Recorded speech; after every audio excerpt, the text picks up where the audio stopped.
Hey, can we get one more round of applause for Chicago Title? I mean, thank you. Okay, so this is something that I'm going to be out here and see if that will work. There we go. This is something that we were really excited to be able to bring. As we mentioned yesterday, we really wanted to be able to, in addition to having fantastic classes that you can't get anywhere else, you know, we wanted to make it so that we could get some cool tips for building our business, all of us.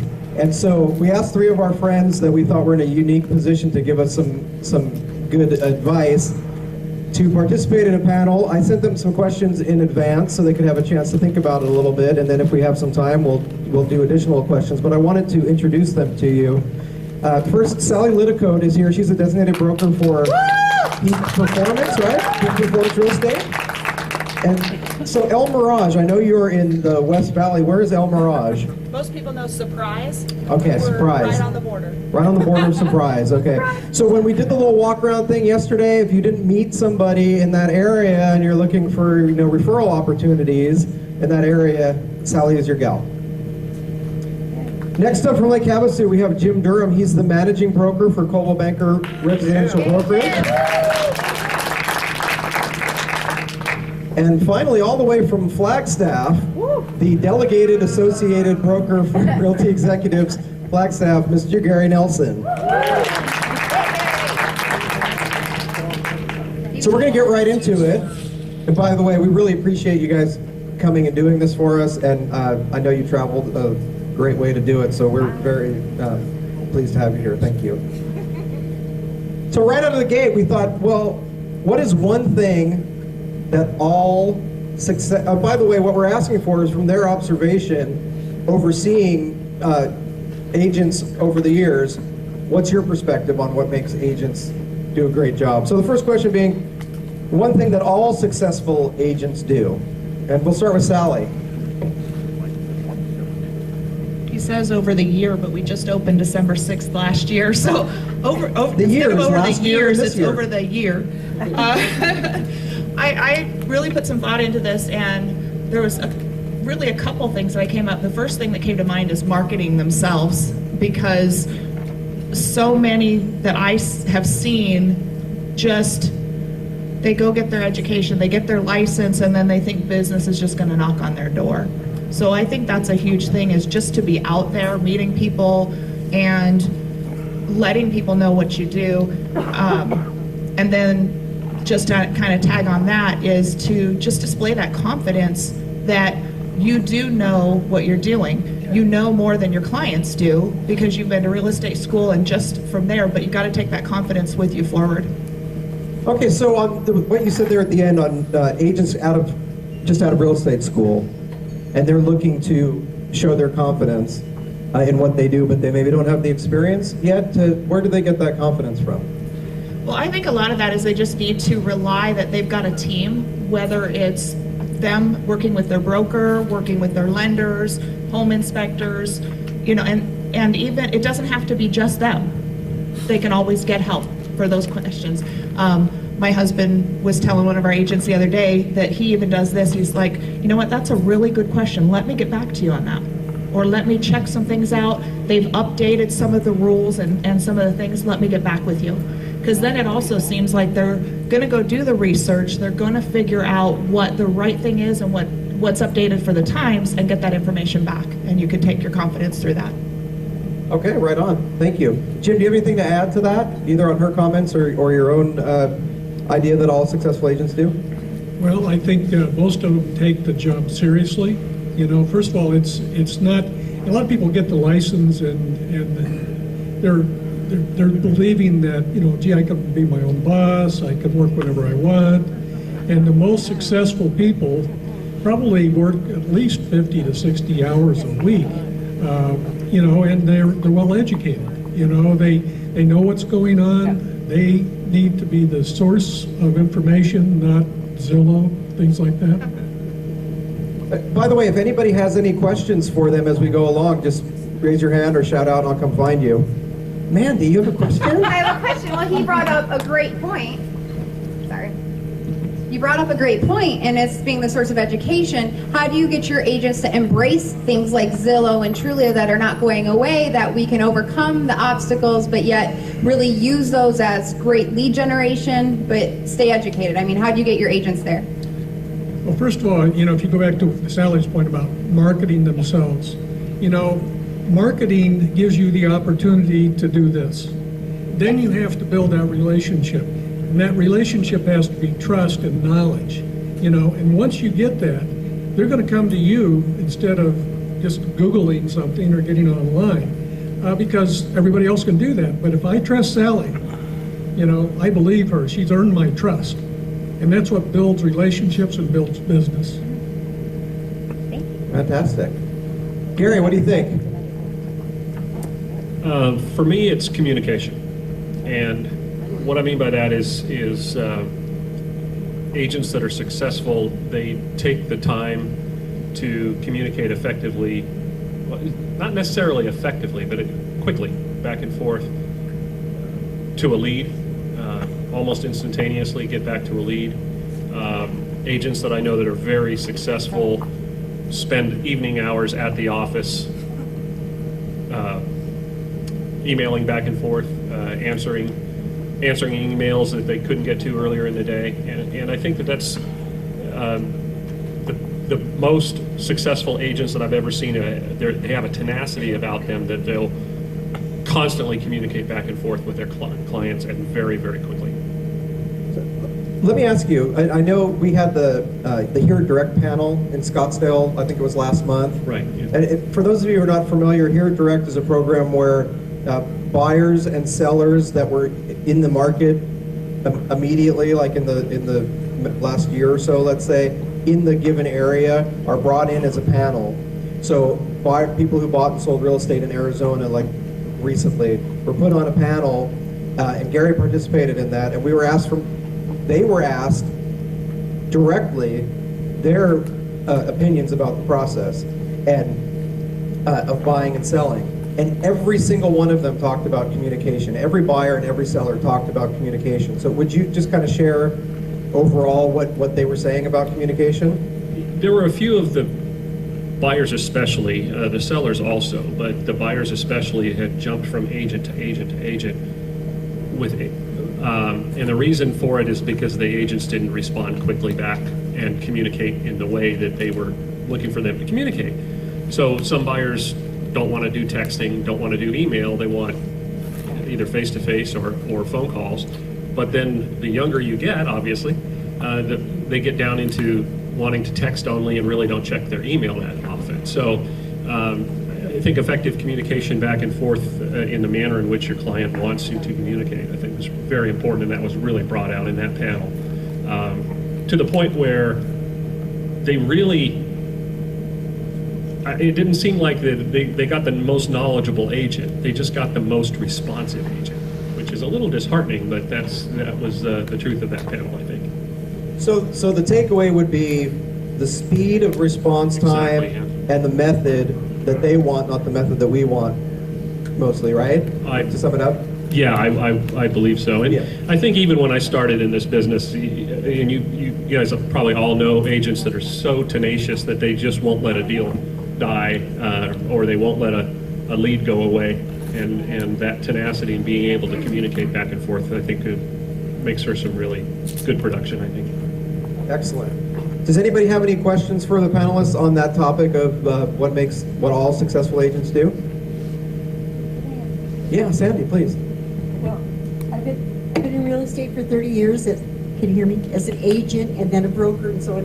Have you guys ever thought about, like Real Estate 101, how to show a house, how to do this, how to do that, like hands-on, instead of your third day after having your license with the ink all wet, they say you've got floor, hide your car.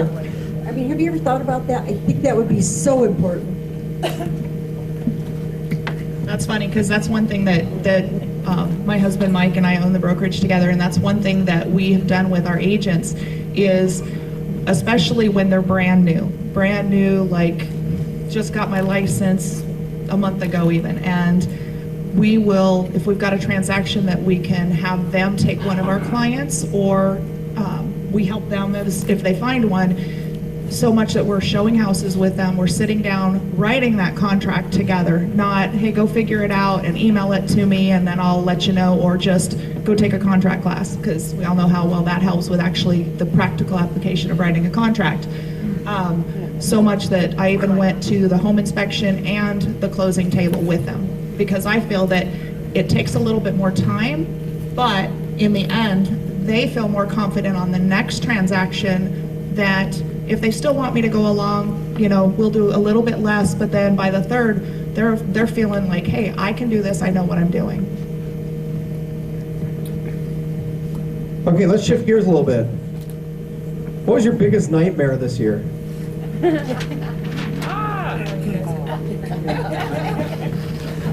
Well, first of all, I want to say thanks, Evan and Paula, for the invitation, this opportunity. I think this is a great venue, and hopefully you'll continue to do it. It'll be much greater next year. Also, congratulations on Realtor of the Year, in case that didn't get announced.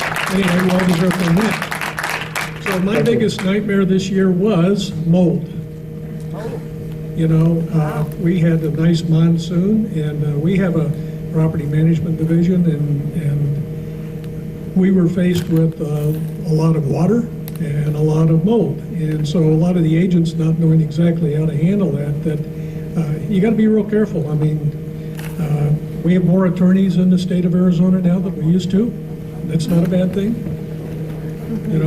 But, that was my big problem, and how to deal with some things as far as disclosure concerns, inspections, responsibilities, and when things go south, everybody's looking for somebody to lay the blame on, and realtors like to be, we're right there, so that was my big issue this year. So what would you, and by the way, I think for Rick Mack's list, that was number 3 was mold for lawsuits? Yeah.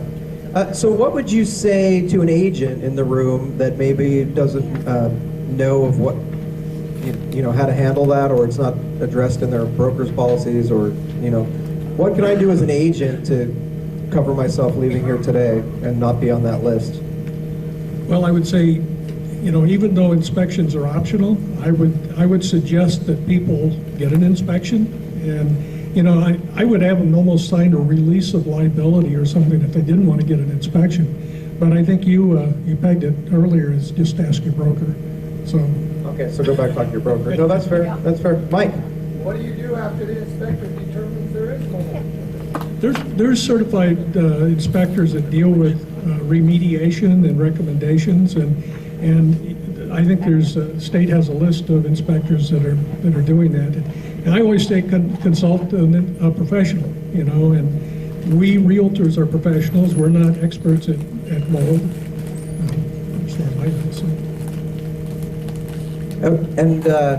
Sally, so Sally mentioned that in her experience, it's not years but year. One of the reasons that we asked her to participate is because her and Mike started a brokerage the end of last year and have been growing it rather quickly. And we've been, friends on Facebook and tracking online how quickly they're growing and requiring assistance and just doing a bang-up job. So with that context, what was your biggest nightmare in the last year? Well, I don't know if I would call it a nightmare, because I tend to look at things with different colored glasses. So our biggest challenge, I will say, has been that growth. When we opened last year and we were making plans to open the brokerage, the plan was I was getting my broker's license and Mike and I were going to go out on our own, and that was it. And very, very quickly, like the weekend that we opened, we had 2 agents join us and a third on their way. So learning to scale and try to balance, because I always say I'm not a competing broker, but I am a selling broker. We do give leads to our agents, but with our own referrals and our own sphere of influence, we do work some of our own transactions. Mike works definitely his own transactions, and I do a few. But the balance between being a broker, doing some of my own sales, educating all the agents. At this point right now we have, with Mike and I, 13 active agents. So it has definitely been a whirlwind to go from thinking it's just going to be the 2 of us to now, 13, and I have 2 assistants part-time, which is a blessing. The second one just started 2 weeks ago. Wow. They do happen to be my daughters. They always do it. Yeah, Well, I like to hire Gary's daughters, actually, as much as possible. I do, sincerely. So you mentioned balance, and I know that it's in direct regard to you being a broker and also a selling agent, but I think that that's something that each and every one of us probably struggles with. I got Jose's card earlier, and I'm going to pick on you. Is that okay? Yeah. And it said, "Call me anytime," and I thought, I'm calling him at 3 a.m. But truly, I think that it's something that we all struggle with, and I'm just curious to know, you mentioned assistance and, what you would recommend for all of us in working that balance better. Well, you do have to have your own time, and I'm probably the worst one to talk about that because I am a workaholic. I think all people that are going to be successful agents almost have to be, quite honestly. My agents know that if they have a question evenings and weekends, text me, call me, email me, I'm going to answer. I mean, if I'm sitting around and we happen to be having a movie time, where Mike and I are watching a movie, or a big thing for us is we love to play cards, I will get my text messages and I'm going to respond, or I'm going to answer my phone, even if it's a Sunday afternoon with my family, because I know how important that support is, and I think that's a big thing. But at the same time, we do sometimes take an afternoon out and we'll go to a movie or do something because it is our job, even though we don't have someone over us saying, hey, you have to do this.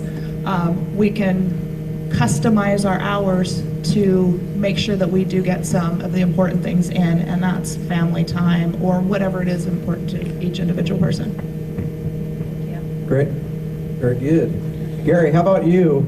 Nightmares. Well, if the people in the room knew me better, then I would say my biggest nightmare is Paula here. But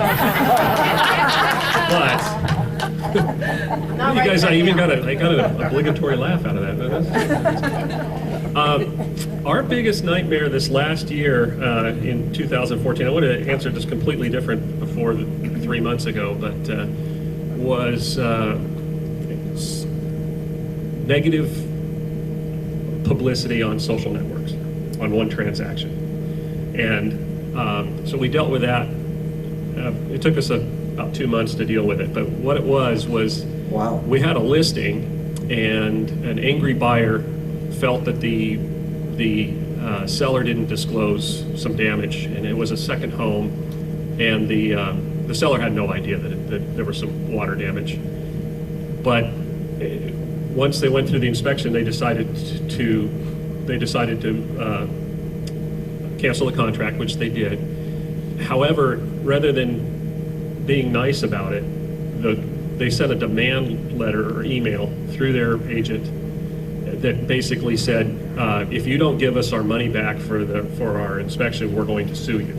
And that didn't work real well for the seller, obviously, to just have a snotty email right off the bat. So they just let it gel for a little while, like a week, and the lady, the buyer, just exploded. And she exploded on Facebook, she exploded on Yelp, she exploded every place that she could possibly go.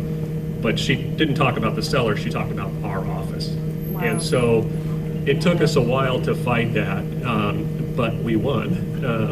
And we did it old school, which is an attorney. So yeah, we went a little. I thought you made a call, is what you were saying. What's that? I thought you just made a call. No, well, no, not that old of school. We don't do the. Yeah. Must be Bullhead City way. Yeah. No, the Vegas way. No, we obviously worked it out. The buyer was. Ultimately, the buyer was right. She just, her communication skills weren't great, but she was obviously right. And the seller all along had intended to refund her money on it because it was an unknown thing. So that got worked out. But in the course of things, we basically demanded that she goes back and clean up all the mess that she had made. And it was pretty negative. It was some pretty brutal things that was said about the brokerage. So that's I think the biggest problem that we had. I have the ePro class. I think, I'm not sure, maybe we've done the class together, but I've taught the ePro class and several classes where we talk about social media and managing social risk and bringing it offline and all that. I've never heard of an episode lasting 2 months and ending in an attorney, and that makes it real. That was a little different. So I thank you for sharing that with us. Well, I think, if I could say something. I was in the room when you were talking about the top 10 reasons, and of course you're facing a lot of those type of things too, but I think once you start really moving a plan in place to limit risk, you see much fewer of those kind of things, and so you wouldn't think that something on Facebook was a big problem, and in the grand scheme of things it really isn't, but that's, Yeah, Bryce. Sadly, they don't even have to do it themselves. There are companies now that you can hire that will track that business way. They put 8-9 people on it, and they cover all the bases of tracking. luckily it was just one angry lady. Well, I'm saying, but if she got. I'm used to dealing with those. Yeah, for a couple $100. They shotgun it out and make sure the guy, her name is killed everything. Sally, did you want to add something? Yeah, because you started on kind of my challenge in growth, and probably if I had to look at something that, and again, I don't look at things as being a nightmare, but a challenge, is I've had 2 short sales that I've been working on, you know how we all love those, and one of them was Bank of America. They had changed their processes and trying to get things going with VA loans and whatever, and that was quite an ordeal. It actually is closing today. Yes.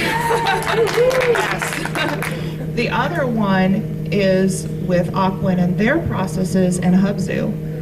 And my personal feeling as a broker, and I do have a wonderful real estate attorney, because the only way Aquin will do an assisted short sale is if you list the property on Hubzu for auction. And I know what risk that puts me at with my license. So we went attorney route and spent quite a bit of money on, is this short sale ever going to happen, to issue a cease and desist against Altisource and Hubzu, and went toe to toe, and Aquin was not going to honor that. However, after we kind of dragged our feet and said, well, we'll review things, they sent it to their legal department, they finally pulled it back and got it out of Hubzu. So we've never listed it. Unfortunately, right as they were telling us, hey, get us the extension till November 24th, do the new HUD, we're going to get our approval, our buyer pulled out. So we just got it back under contract Friday. So cross your fingers that they don't try to put us back through the Hubzu zoo. But sometimes you just got to stand your ground and know, I know who holds my license, and it's not Aquin and it's not Hubzu, it's Judy Lowe, and if I'm going to be at risk for losing my license, and thankfully I had a seller that understood that as well and did not want me to go through the risk.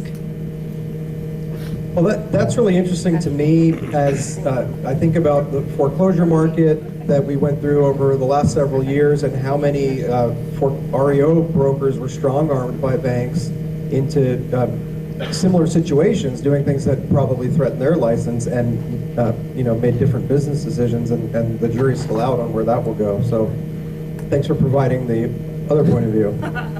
Anybody have any questions for them on this question? Mandy. I don't mean to have so many questions. As a broker, one thing I've been noticing this year is buyers agents, some of them, not all of them, we have great people, especially in this room, come in with their buyer, but they seem to be MIA for the rest of the transaction. They don't want to communicate, they don't want to get that LSC to you, and yeah, we can cure them, we can do all that, but you really end up taking over with a customer and disclosing consistently that they're a customer, but kind of treating them a little more than you typically would, because sometimes they're directly talking to you. How do you advise your agents to handle that? From what perspective are you speaking? As an agent? Let's say a listing agent. How would you have the listing, like a listing agent in your office is dealing with a transaction and the buyer's agents become MIA, but the buyer's now trying to directly speak to your side because their agency isn't performing? I would just have a serious talk with my agent and find out what's going on. I mean, it's all about customer service. We all want the deal to close. It's Right. for the benefit of both parties. So it boils down to communication, I believe. Education, communication. If somebody's not doing their job, That's what a phone is for. And notice the age difference here. You know, she says, text me first. I say, call me first, but she's younger. So anyway, you can text her, you can call me. So. You can do either.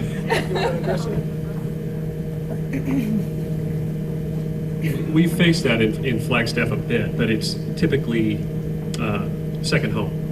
We're such a strong second home market that I hate to say it this way, but it's usually an agent that's from outside of our area, and they typically don't belong to our MLS also. So we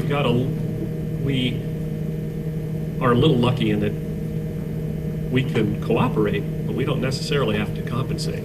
Oh, that would be nice. So yeah. so Gary's taking the gloves off. yeah. So, you know, it can get a little bit ugly when it comes to that, but, you know, do your job, otherwise you're not going to be compensated for your work. Right. So something to think about when you're working around the state is make sure you get a compensation agreement in place. But when I face that, personally, I like to, as a listing agent, I like to do all the work myself. I know it gets done that way, but you're right. I mean, we can only treat customers like a customer and not a client. There's some agency things in there. So, but I don't have any great. I would go to somebody's broker. That would be the biggest thing I would do is go broker to broker and light some fire under somebody. My job is to pass this back. And just like you mentioned, Gary, with going to someone's broker, I do tell my agents that same thing, that, you know, if they don't feel comfortable, they come to me and I'll give either that agent a call, or if that agent doesn't respond, give their broker a call as well. I've, you know, in a very short time, I've had some of those conversations, but at the same time, whether you're representing the buyer or the seller, you have to remember who you represent and not cross that line. And at the same time, there are ways to make things happen. So again, calling their broker. If it was one of my agents that was not doing their duties for their clients, I would want that phone call so that I can have that conversation with them. Okay, we're going to shift gears again. One of the topics that we've been weaving into as much as we can over the last 2 days is on business building, talking about lead generation and that sort of thing. So can you speak to, like, you know, some really fantastic marketing ideas? Maybe tell us what the best marketing tactic you've seen an agent employ? Jim? Well, you picked up the mic. I forgot your job was to pass I was it. going to start on that side, but it's okay. You know, like I said earlier, I think one of the great things about the internet and all the social media today is it gives you the opportunity to connect with people. What you do after that is what makes you a great agent or not. You know, and I firmly believe that the best opportunity somebody has is once they get to this point where they can have eye-to-eye contact. And people, you know, I find that successful people are driven to stay connected, to communicate, to relate to each other. They have to have some common ground, and they got to follow up, you know. And I think Gary was talking about, you know, the first person to respond to an inquiry on the internet or email or whatever, if they stay with that client, they're the source of the information. They get connected. They're going to build their business. You got to do some personal marketing in addition to your brand. If you have a brand, you got to get it out there, and you got to keep it in front of people. But you got to follow up, you know, because out of sight, out of mind, and it happens that quick, you know. So that's my thought. Before you pass it, let me a follow-up question. Would you mind talking a little bit more about common ground? That really caught my ear when you said about connecting with people and finding common ground. Can you expand on that a little bit? Well, I believe if you spend, you know, one of my best classes was psychology and sociology. I feel like people like to deal with people that they can relate to, you know, and so you've got to reach out as a professional and find that common ground, whatever it is, whether it's your hairline or the way you dress, if you fish. You know, that's a great thing about videos too. You know, I think the idea of having a video link on your signature block, a little bit about you, so that people can say, hey, you know, I'm a great fisherman, or I believe I am, you know, and Jim likes to go out on the lake and fish. You know, something to connect you with them. They like to have that commonality, and it builds from there. You can run with it and make it happen, or you can drop the ball and it'll go down the street, because that's what happens. Okay, great, thanks. Good follow-up, thank you. Sally, how about for you, best marketing idea? Well, I know with us, and I always say with us, and I love to talk about social media, because from day one of me starting in real estate, which has just been a little more than 4 years, a third of my business came from Facebook. And that's huge because of just building that social network. I'm transparent, I am who I am, and if you don't like me, kind of that relatability, you're probably not going to call me anyways. Now those leads typically, and I still get usually a couple a week, go out to my agents, because some of them I just don't know those people, but a friend of a friend connected us on Facebook. Probably the best marketing that I've seen is something that my husband's taken on, and that has been, he's been doing FSBO open houses. And it kind of came from Joshua Smith, who's down in the valley, and a combination of that and Daryl Davis, which spoke at a Weimar Expo last year or sometime this year. And instead of calling FSBOs to get the lead or to get that listing, he calls and says, hey, I'm not calling to get your listing, but I want to help you market your property. It's going to be a win-win for both of us. We're going to do a big major open house, banners, flyers, postcards, the neighborhood, and he hosts that open house. We had our attorney draw up an agreement that says, you don't owe us anything. If a buyer comes in, that buyer gets turned right over to the seller. We don't expect any compensation. Now, 2 of the 4, of the first ones he did open houses for, 2 of them said, well, if you sell it, I'll pay you. So, and that's not what we were looking for, but it also says that if you decide later that you want to list with me, we'll do that with a separate agreement, but I'm never going to ask you for your listing. We're looking at, typically, most people think that it's buyer leads that come into an open house. It probably is more neighbors that are coming in that may want to sell their house. So you're not just marketing to buyers, you're marketing to sellers as well. And the more of a presentation you can put on with that open house to show, hey, here's what we do different, and we're not listing it, we're not expecting anything in return, it's a win-win. And they're just like, wow, that's a unique approach. Yeah, let's schedule this. And he's been very, very successful with getting leads off of that, both buyers, sellers, and potential future business as well. That's cool, I've never heard that one. I like it. Thank Can you. I add one thing real quick? I've always told agents in my office that you are what others perceive you to be. And what we do in sales and professionalism is a matter of perception. So if you want to be perceived as a professional, you got to make that presentation, and others will perceive you to be that professional. And it's Well said. It's hard to say just one thing. Give us a few. I'll give you a couple of ideas here. Thanks. What I think is important is don't be a square peg in a round hole when it comes to marketing. And so do what's, get outside of your comfort zone a little bit, but not a whole bunch. And what I mean by that is that if you want, I think the best thing you could possibly do is to market to your own sphere of influence, your past clients especially, but in a way that's good for you. If it's postcards every month, then it's postcards every month. But if it's an email newsletter, then it's an email newsletter.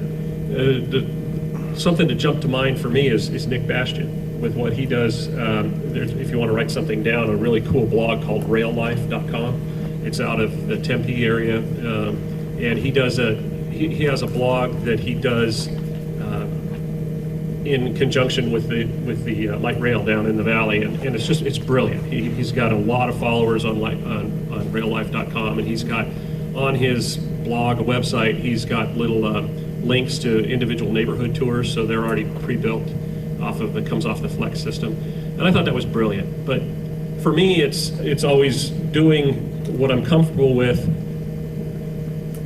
which is marketing to my past clients and contacts, but do that on a monthly basis so that so your name doesn't get out of their head.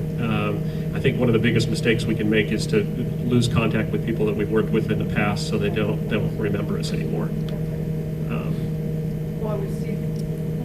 we see that we were talking yesterday about the NAR profile survey that comes out every year. And in round numbers, 9 out of 10 buyers, when they buy a house, answer yes when asked if they would work with that agent again. And when you ask sellers, how many sellers bought their house from an agent they used previously, it's 1 out of 10. Wow. So it's a 90%, sure I would, but 10% actually do. And the overwhelming majority on median don't move more than 15 miles from their, the median move is less than 15 miles. So it's not like, well, I didn't use them because I moved from Arizona to Connecticut. So I think that speaks directly to what Gary is saying about top of mind and staying in touch. Yeah, and I think staying in touch with people continuously is very, very important so that they remember you. But you know, do it in your own manner, whatever that happens to be. Be you. I'm sorry? Like are you saying more like, kind of like what Sally was saying about be yourself? Yeah, be yourself, yeah, absolutely, okay, and don't be somebody that you're not, and you know, of course, get outside of your comfort zone and trying new things, but at the same time, being able to follow up on a monthly basis is very, very important. So you can I pick be up the phone or whatever. Can I be someone I used to be? Like, can I use my high school picture on my business card? Would that be okay? Or glam shot, maybe? Olin Mills, right? Did you have another one? Sally, did you have something you wanted to add to that? And then we'll go back to Gary for another tip.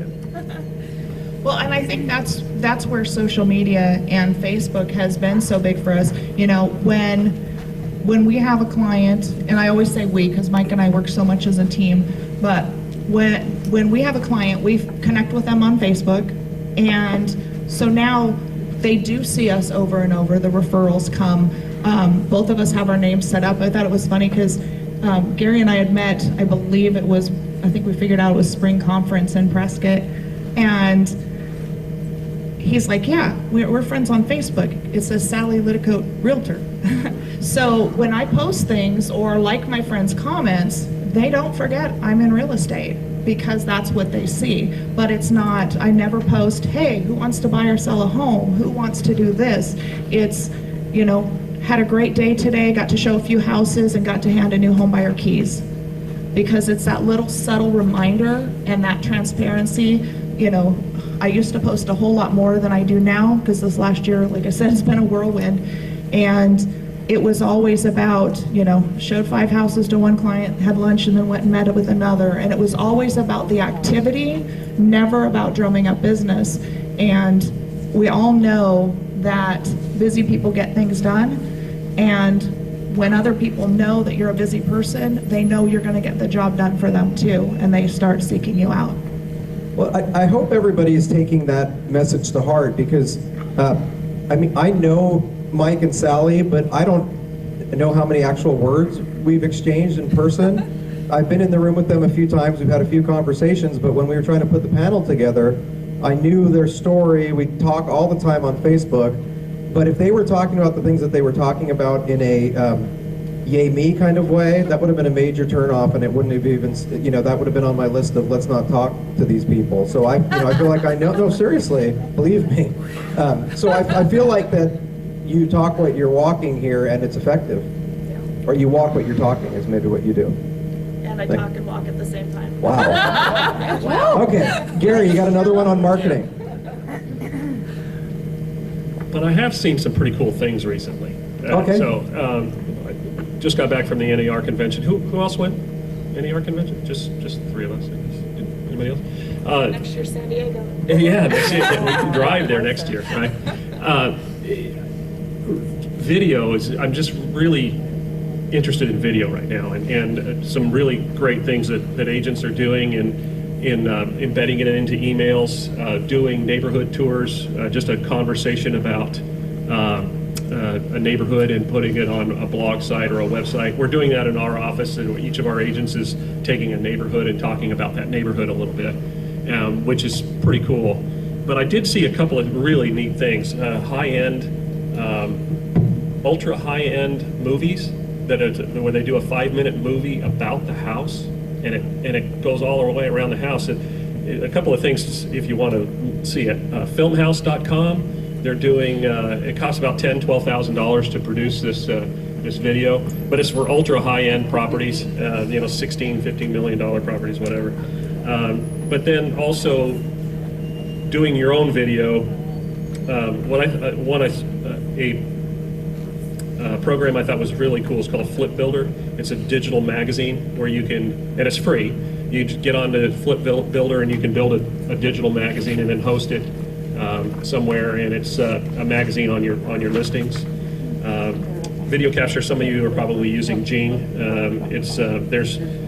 Jing is the free version of it, and Camtasia, I think, is the charge version. Is that what are you using that at all? No, we're not using Camtasia. Mike does a lot of videos. Right. So Jing is JING.com, and that's a website where you can record what you're doing on the screen in video and then publish it. Yeah, so Jing would allow you to record what you're doing.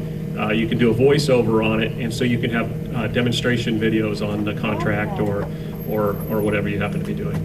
And another one I thought was real cool it's called Storyline, and it has to do with neighborhood lifestyles and trying to sell a lifestyle rather than actual real estate. But it's pretty interesting stuff if you start looking at video. Awesome, thanks. I like that. Thanks, Gary. So how about this? From a broker office manager perspective, complete this sentence for me. Everything would be so much better if agents would just learn to blank. Get along. Jim, what do you got? Okay, one more time. Run that by me one more time. Okay, everything would be so much better if agents would learn to blank. You know, that's a tough one. Yeah, okay. That's a tough one.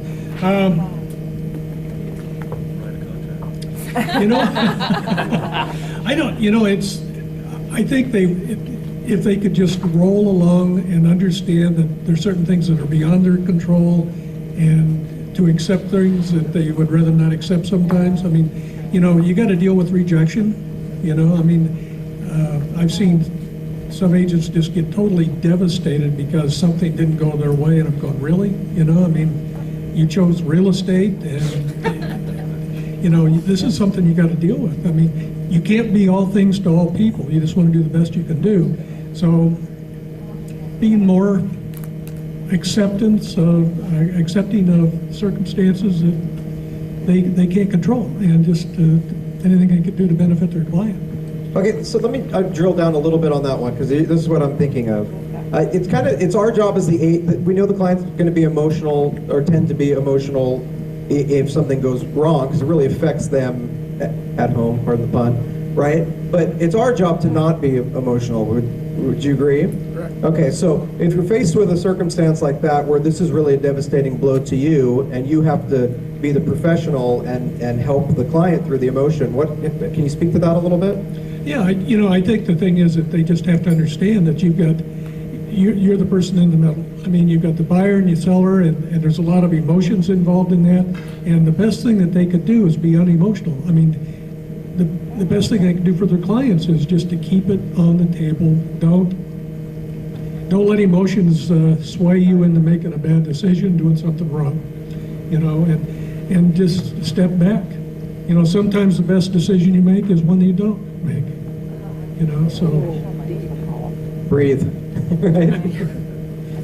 And on email, how about that, right? Do we have that problem where sometimes we get really fired up and angry, and so what we decide to do is put it in writing on our permanent record for eternity by putting it into an email and shipping it off? Some of the best emails I've written, I've never hit send. There you go. Awesome. Thanks.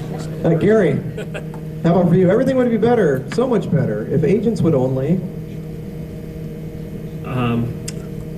learn what it means to be a realtor, is how I would answer that. Okay. And I think that as time goes on, I think that the lady here who's been in the business for 30 years knows probably exactly what I'm talking about. As time goes on, we have less and less communication with each other, or at least face-to-face, and we're starting to lose what the realtor brand means to us.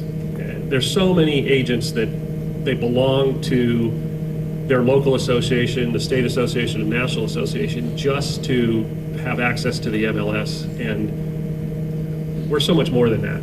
And so I think that there's a professionalism that's starting to go away right now, and what it has been going away for quite a long time. But there's so much depth to what the volunteers that drive our local and state and national associations are, and what the staff can give us, that I think it's a shame that there's so many realtors now that really don't know how to be an actual realtor. Very nice. Well, also, Paula, Gary just totally teed up a softball for you for your next class. I know you're going to knock it out of the park. Sally. My tongue-in-cheek answer would be pick up their phone. Just by answering it. But to expound on that a little bit more would be to learn if it would be so much easier if they would just communicate. Whether that be responding, yes, I received the offer that you just emailed. Yes, hey, you have this property for sale. Do you have any other offers? Pick up the phone and talk to the agent on the other side of the transaction. And communicate, whether it be text or whether it be an email, just plain communicate. One of the agents that I brought on about 2 months ago, she's been in the business 10 years, so quite a bit longer than I. She's been a top producer since she started. And the reason that she came to join me is we did a cross transaction 2.5 years ago, almost 3 years ago. And we just developed a relationship, a friendship. And it's not that it's us or them. We're both in this business and in this industry to help people. And by helping each other and communicating with each other, we do so much more for our clients. So we kind of started and ended with communication. Yeah. Interesting. I'm going to do one more thing, but do any of you have something that you'd like to add that we haven't talked about? I always like to remind everybody that we're even though we think about competition, we're professionals. It's all about the client, and so we got to keep that on the top of the list, and treat each other professionally. Like you say, it's about communication and sharing things at work. And Armando, where's Armando? Right there. Wanted me to share with everybody something that Martha Apple, he serves on the risk management with Martha Apple. Martha has prepared a form called a critical date list. It'll be out on zip form, right, Mondo? Yes. And that's a great tool for all realtors. And I told Mondo I would share that. So.